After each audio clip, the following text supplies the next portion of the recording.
Live happy and healthy, my brother. Live happy and healthy, my sister. Good day and welcome to this edition of Healthier, Older and Happier. This is episode number 2. Episode number 1 was launched last week, and we are happy that we were able to continue the conversation with quite a number of you who reached out to us to share various comments and concerns. A lot of the concerns that we received last week focused on our conversation about how we eat and how that affects how we age. We also had some questions that were raised about how we handle stress and the kinds of chemical substances that are released when we don't handle our stress well. Some others asked questions about whether this is a religious program or whether it is scientific. We have done the best that we could to address those concerns with our viewers that raised them. However, we'll just try to share a bit with those viewers who may be watching this show for the first time today. This show is brought to you by the Aging and Wellness Foundation, Limited by Guarantee. We and our partners are committed to providing biblically and scientifically sound evidence that will enable us to be intentional about how we live and grow older so that we can be healthier and happier. Our target audience is intergenerational. Indeed, we fully subscribe to the life course approach to aging. Aging is not an event, it is a natural process that we all must embrace and celebrate. The highlights of our conversation last week focused on parts of the world where people have been found to live healthy and strong well into their hundreds. And we discussed some common threads that have been found to run through these parts of the world that have been called the blue zones. Amongst the practices that are peculiar to these blue zones are the fact that the people who live in these parts of the world move naturally every day. They live with purpose and they manage their stress well. For example, the Seventh-day Adventists are known to pray. The Sardinians in Italy have the happy hour. The Icarians in Greece take naps.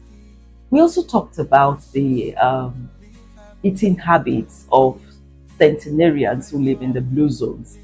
And we emphasize the importance of eating plant-based foods that are rich in fruits, in fiber, vegetables and nuts and cereals with less of meat.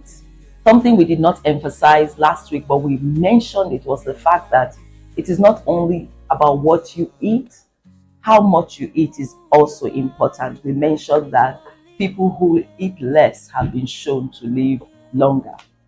I'll tell you what happened to me this afternoon. I had a very delicious lunch. I try to hold myself accountable for what I teach my students and what I tell my clients. So since last week, I have been asking myself, are you going to be doing what you have asked people not to do? So I was very intentional this week about ensuring that I had enough fruits. But this afternoon was a test of my commitment. My lunch was so delicious, and honestly, if I hadn't made that commitment, I would have asked for more. I was not as full as I would love to be, but I remember that the Japanese in Okawa, they eat to be only 80% full. So I just told myself, I need to be able to share this success story. So I didn't ask for more. It was a hard decision, but I want to walk the talk. This reminds me of a scripture in Psalm 103 verse 5 that says, He satisfies my mouth with good things so that my youth is renewed like the eagles. And I know that this is going to be a bit touchy. A lot of the things we put in our mouths are not good things. And it tells on how we age. So do we want to look at ensuring that whatever goes into my mouth is something that is good.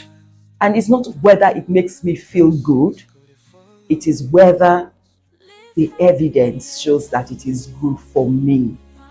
Remember, one of the things we said last week was we should be eating to live and not living to eat. Some of us just enjoy the pleasure of eating and just throw in whatever comes our way without it be thought. Notice that a lot of us are not careful to ensure that what we put in our mouths is good. So that's one area where we can work on and improve how we live, how we age. Eventually, it tells on whether we are going to be healthier and happier. This also reminds me of a maxim I used to hear about, which says, eat your food like medicine now. That means eat for health now, so that you don't have to eat medicine like food later. So back to the blue zones and the highlights of what we said last week. 3 other things that I need to remind us about was that another common thread was that people who live in these zones are committed to their faith-based communities. And the science shows that this fact alone is associated with a 14-year increase in life expectancy. So being a committed member of a faith-based community is associated with a 14-year increase in life expectancy. These people also have strong family ties as well as strong friendships and networks. Why are we emphasizing all this? It is because only about 10% of how we grow older is determined by our genes. The rest 90% is potentially modifiable by how we live our lives. So there's a lot that we can do positively to improve how we get older and what kind of health and quality of life will we enjoy as the days and the years go on. Today, I'm going to be sharing with us another body of evidence that was published in the Journal of the American Medical Association in 2022. The researchers were in Harvard, and they followed about 14,000 people living in America for over 4 years, evaluating the relationships between how satisfied these people were with aging and how they turned out at the end of the study period. What did they find? They found that those who thought well about aging and felt satisfied about growing older were 43% less likely to die than those who were least satisfied about aging and the aging process. This is very telling for how we age. I will recap. Last week, much of what we said focused on what we do in terms of moving, in terms of living with purpose, in terms of how we eat, the kind of communities we keep. But this body of research is drawing us to another aspect of how we live, which is how we think, how we embrace aging, how we feel about growing older. If we are going to make this commitment to take advantage of the fact that only 10% of how we turn out as we grow older depends on our genes. If we are going to take advantage of the 90% that is potentially modifiable, then drawing from our conversations last week, we need to take charge of our bodies, how we move, what we eat, building relationships, nurturing relationships with family and friends. And this week, the research from Harvard University is telling us we also need to take control of how we think about aging, how satisfied we feel about aging. And this is not a question of whether you are 50 or whether you are 80, I think it's even more important for us to embrace aging as natural from our teens. There is also research that shows that people who have this positive attitude towards aging are more likely to have the right behaviors that promote healthy aging.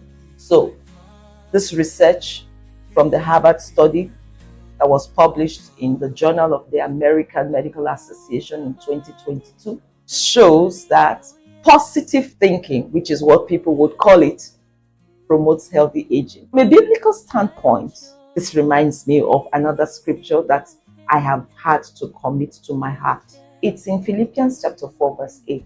It says, finally, whatsoever things are true, honest, just, pure, lovely, have good report, have virtue, have praise.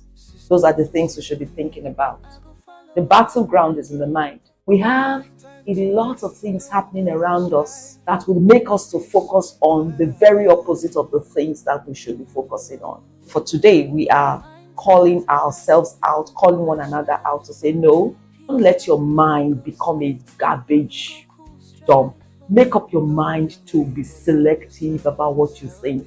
Yes, you cannot prevent a bird from flying over your head, but you can stop the bird from making a nest on your head.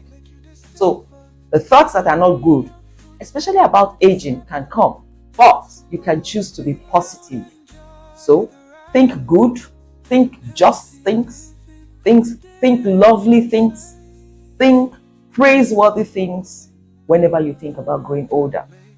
You know, like I said last week, very few people are comfortable talking about aging. But one of my dreams, I have a dream that someday in this country, your country, my country, young people, teenagers will sit down together and be comfortable talking about what life will look like when they're 60, when they're 70, even though they may just be 16 or 17. I remember as a teenager watching Sound of Music. I mean, I just couldn't imagine, what life would look like 40 years later. But I'm there already. And this is life. And life is good. And I look forward to life getting better and better and better every day. Because I think so, it's going to turn out to be so. And I'm inviting you to join this happy group of people who are not afraid to get old or to be called old. Because when we eventually get there, we'll be looking so good and we'll be doing so good that people will not even want to call us old. And they will be telling us, I surely want to be like you. So, from the Aging and Wellness Foundation, it's been nice talking with you again today. I hope we are not putting too much pressure on you. We're trying to take it bit by bit. But there are many boxes that we have to tick. We have to tick the movement box. We have to tick the box of eating right, plant-based food. We have to tick the box of living with purpose, making good relationships, making our family ties stronger. And today we're also talking about ticking the box of thinking lovely things, good things, praiseworthy things, things that are full of virtue as far as growing older is concerned, so that as we progress, we are getting happier and healthier. It's been nice having this conversation. I look forward to going on with these nuggets in our next episode. Like I said last week, we can be reached at 0904 3765 832 and 0813 507 6886. We would prefer that you send text messages or messages via WhatsApp. If you use social media handles, you will find our social media handles at my website, aituaje.com. AITUAJE. We will do the very best that we can to respond to your concerns and your suggestions, your viewpoints as quickly as we possibly can. I look forward to engaging with you again at the next episode. Have a wonderful time. Bye.